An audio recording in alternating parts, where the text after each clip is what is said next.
Hola xics i xiques, com esteu? Espero que estigueu superbé i en la lliçó d'avui anem a veure què són les sigles i les abreviatures.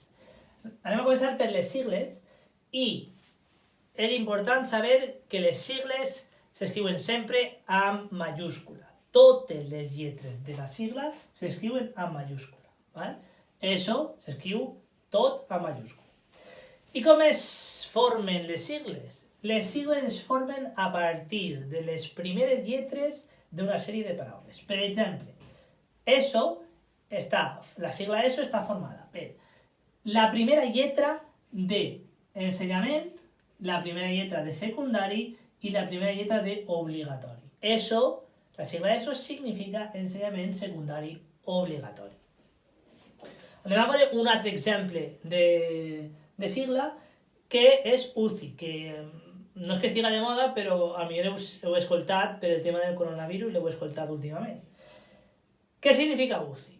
UCI significa Unitat de Cures Intensives.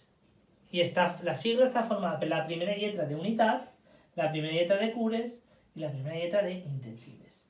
UCI significa Unitat de Cures Intensives. Important recordar que les sigles s'escriuen amb majúscula. Ara anem a veure les abreviatures. Les abreviatures és important, s'escriuen en minúscula i es fica un puntet al final de l'abreviatura. Les abreviatures es formen eliminant la part final o la part central de la paraula. L'abreviatura és per a fer més breu la paraula. Aleshores, de la paraula pàgina, l'abreviatura és PAG, punt, s'elimina la part final. De la paraula avinguda, l'abreviatura és AF, punt, s'elimina també la part final. La paraula adjectiu, l'abreviatura és ad, punt.